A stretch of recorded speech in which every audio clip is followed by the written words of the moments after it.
Hello and welcome to Idea Sex. If you're new here, thank you for joining us in the castle today. My name is Kiara, the Mad Witch, here to reveal the secrets of the universe. If you're old here, hello, I missed you.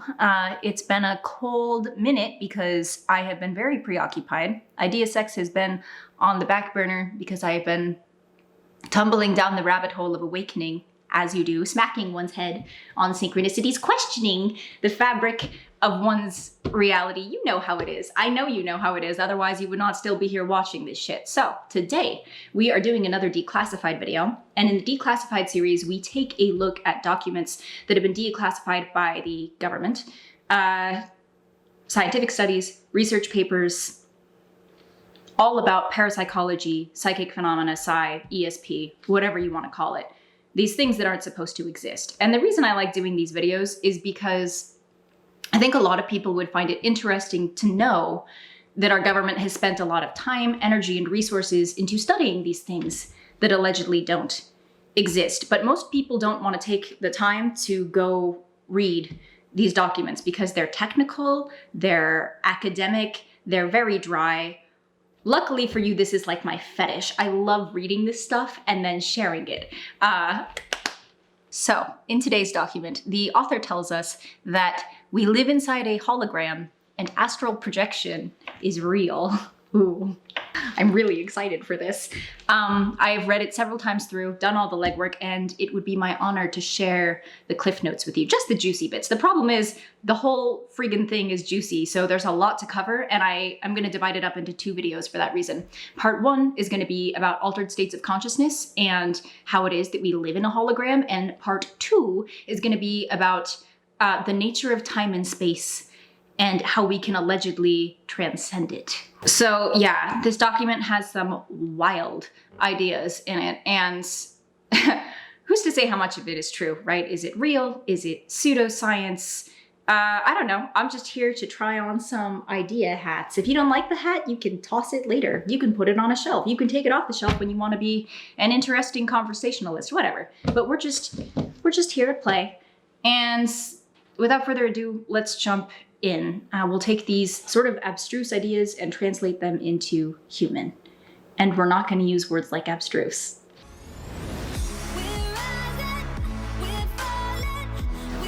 Okay, so a while back we took a look at a book called Journeys Out of the Body by Robert Monroe. And Monroe was the person who brought the idea of out-of-body experiences, also called astral projection, to the West. And he later went on to open the Monroe Institute, which is all about researching out-of-body experiences and then trying to help people achieve that state. And so this document, the CIA document, is in large part trying to verify his ideas. Like, what are the mechanics that make something like this work? How is it possible? So if you aren't familiar with Monroe or astral projection, you may want to start with this video there.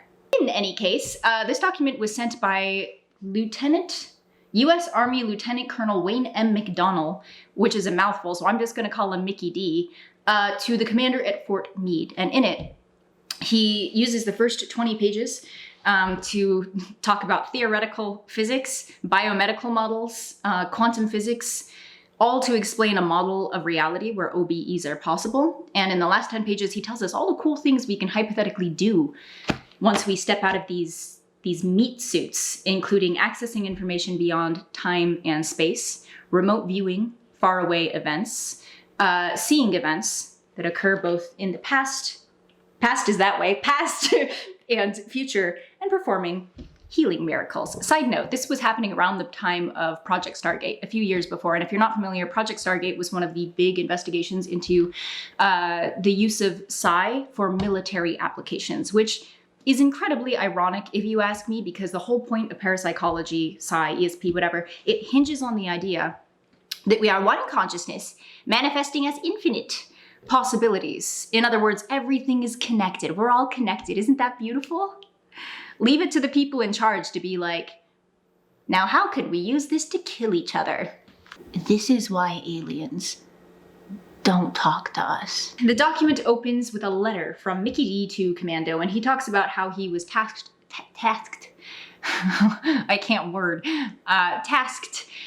with investigating the plausibility of Monroe's gateway experience, which, by the way, the Monroe Institute still offers that training online now. Link in the description. Not promotional, obviously, just in case you're interested in rabbit holing. And then he tells us, Mickey Doodle tells us, the physics of altered human consciousness deals with some conceptualizations that are not easily grasped or visualized exclusively in the context of the ordinary left brain linear thinking. So parts of this paper will require not only logic, but a touch of right brain intuitive insight to achieve a complete and comfortable grasp of the concepts involved. In other words, in addition to our logical thinking, we're going to need some creative thinking in order to wrap our noggins around this. We're going to need to make some creative leaps because we're going to go to some very strange places. And we have talked a lot on this channel about the differences between left brain consciousness and right brain consciousness, their relationship to each other, their relationship to mystical experiences, psychic experiences. I don't even know which video to link, to be honest. So I'm gonna pick one of them and put it there after when I edit. There you go. And then he says, nevertheless, once that is done, I am confident that their construction and application will stand up to the test of rational critique. In other words, it sounds like Mickey Doodle is gosh darn confident that OBEs are real, or at least that we can make a case for them being real. In order to describe the Monroe Institute technique for achieving altered states of consciousness, the gateway experience involving brain hemisphere synchronization, or hemisync, the most effective method is to briefly profile the basic mechanics which underlay operation of related methods such as hypnosis, transcendental meditation, and biofeedback. We've talked about those things on this channel too. I'm gonna drop that's too many links. Now, I'm not dropping a link for that. So we know that mystical, transcendent, and spiritual experiences often involve stepping into an altered state of consciousness, or ASC. Whether you are a shaman using drumming and plant medicine, or a Buddhist monk entering the deepest states of meditation, or an everyday person who has precognitive dreams. These things happen because we are stepping into an altered state of consciousness. There's lots of different ways we can get into that, and they tend to have some, regardless of how you get into them, they tend to have some key themes, including quieting the chatter of the nonverbal and categorical left brain, tapping into the holistic nonverbal right brain, our intuitive center, deep physical relaxation, typically right at the threshold of sleep, and really focused concentration, what the yogis call one-pointedness. And so McDoodle describes these three modalities because he's laying the foundation. He's like, these are three ASC methods that we know work. This is how they work. And now we're using this as a foundation to explore this other method that appears to work. And this was written back in the 80s, right? So who knows what they know today about these things? Oh, wouldn't that be interesting? They said, the CIA said that they lost all interest in psi research after Project Stargate, but given how statistically significant the things were that came out of Stargate, I really don't believe them. So anyway, as of the 80s, they weren't 100% sure about these things. I would love to know what they know today. Of the gateway experience, he says this: fundamentally, the gateway experience is a training system designed to bring enhanced strength, focus, and coherence to the amplitude and frequency of brainwave output between the left and right hemispheres so as to alter consciousness, moving it outside the physical sphere so as to ultimately escape even the restrictions of time and space. The participant then gains access to the various levels of intuitive knowledge that the universe offers. So synchronization, which is not the same as synchronicity, kind of related, but synchronization or coherence is a very common theme in psi research, whether we're looking at telepathy experiments where brainwaves synchronize. That's like when we ride the same brainwave as someone, right? It's literal, like your brainwaves sync.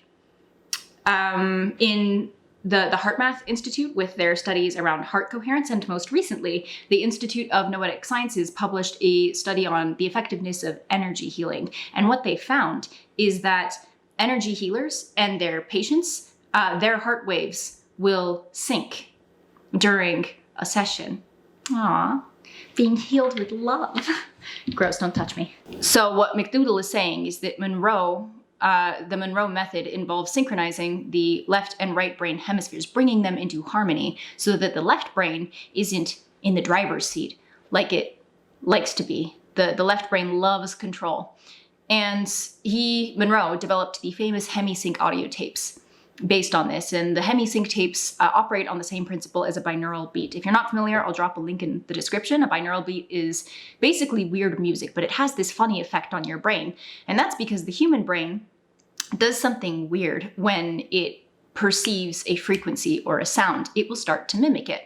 And so when you listen to a binaural beat or when you listen to the hemisync tapes, your brainwave output starts to sync with that audio input. And that's why binaural beats can be used to influence us to enter a state of meditation, to sleep, to change our moods. And Monroe used that same principle, FFR, frequency follow response, to create the hemisync tapes, which calm the left brain, right? Relax the left hemisphere, bring the left and right hemispheres into coherence, place the body in a physical sleep state, and promote the production of ever higher amplitude and frequency of brainwave output.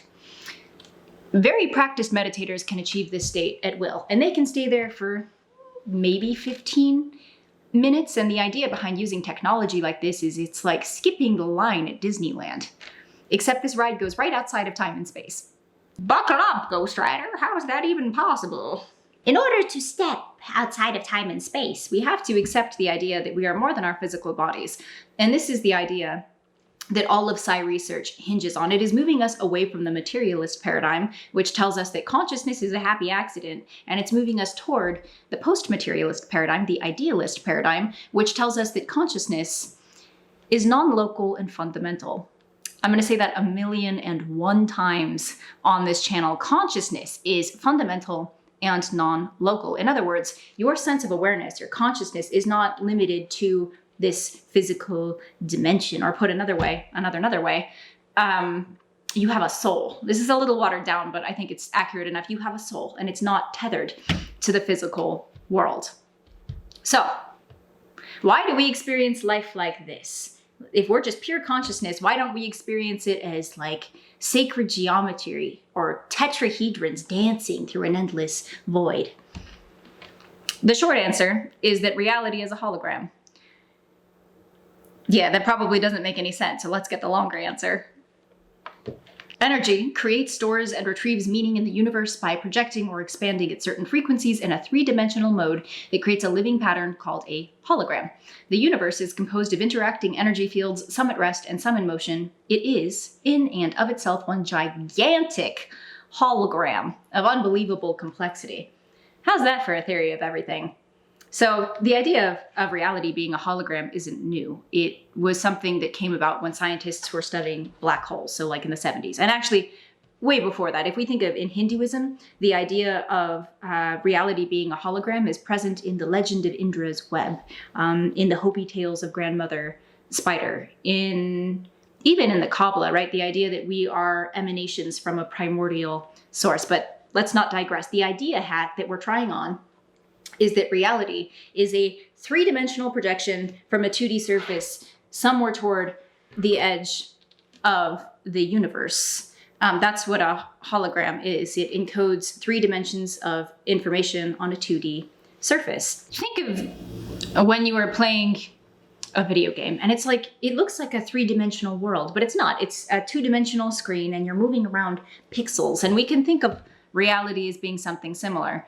Life is like wading through waveform, like a sea of energetic information. The quantum fields and our 5 senses pick up on this information in the same way that a computer picks up on binary, right? On ones and zeros. And our left brain decodes that information.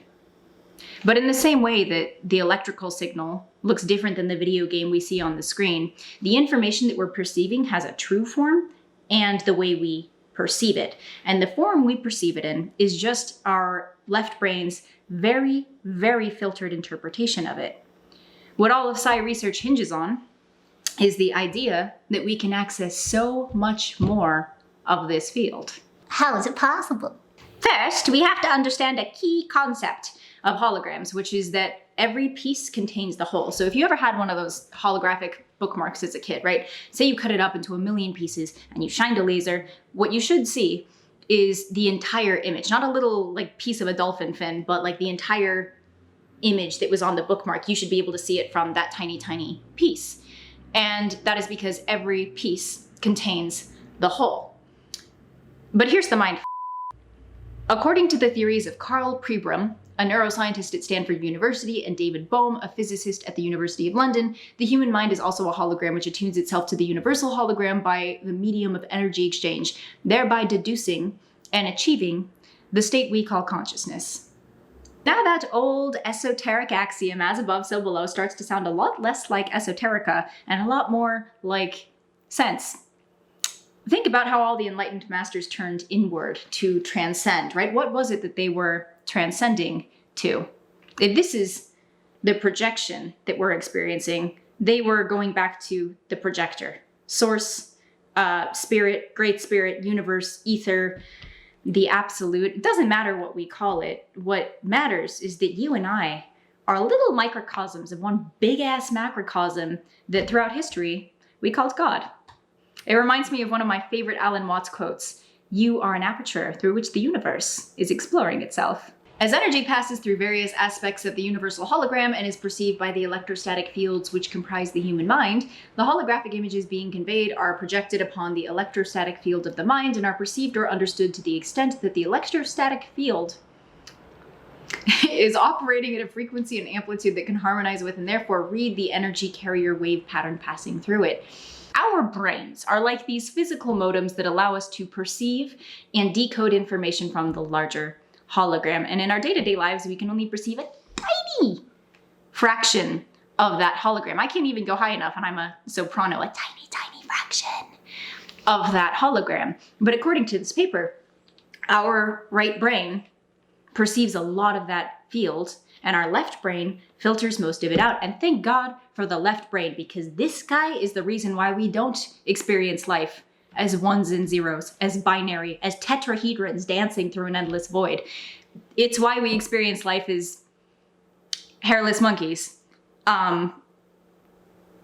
bumbling around, being confused and waxing existential. Just me? Oh, maybe you relate. Given what we know about left and right brain functions, this makes a lot of sense, right? How much of the hologram we perceive depends on the extent that the electrostatic field is operating at a frequency and amplitude that can harmonize with and therefore read the energy carrier wave pattern passing through it, which is just saying that we need to be in coherence with, in harmony with, synchronized with this larger hologram in order to more fully perceive the information it contains. We can think of psi experiences, telepathy, OBEs, precognition. We can think of them as happening when we are more receptive to the larger hologram. I think precognitive dreams are an interesting example. They're also more common as far as psi experiences go. And we can think of it as just like downloading an image from the cloud, right? And we're more receptive to this when we are in an altered state of consciousness. That's when we are more prone to these mystical experiences, when we are more open to the hologram. Or put another way, in states of expanded consciousness, the right hemisphere of the brain in its holistic, nonlinear, and nonverbal mode of functioning acts as the primary matrix or receptor for this holographic input, while by operating in phase or coherence with the right brain, the left brain provides the secondary matrix through its binary, computer-like method of functioning to screen the data by comparison and reduce it to a discrete form.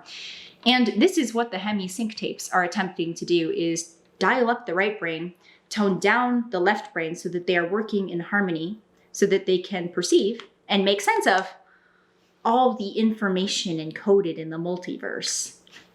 That crazy sentence just came out of my mouth, but I stand by it. It's a good summary of what we've learned so far. Reality is holographic, meaning that every individual is encoded with the information of the whole.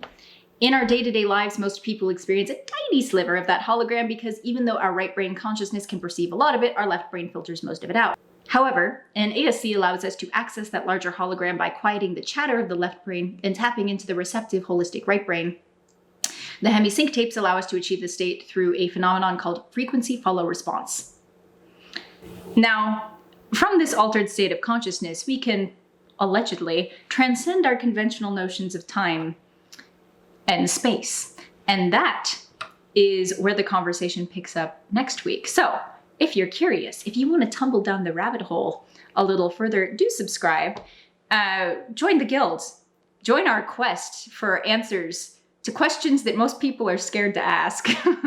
But in any case, thank you for joining me on Idea Sex today. Thanks for having idea sex with me. And until next time, stay blessed. When people see my dining room, they're like, did you have a birthday party? And I'm like, no, I just live here. This ain't no surprise party, girl. And you don't need no invitation.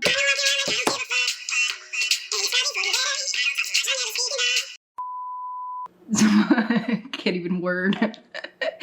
Oh, okay. But what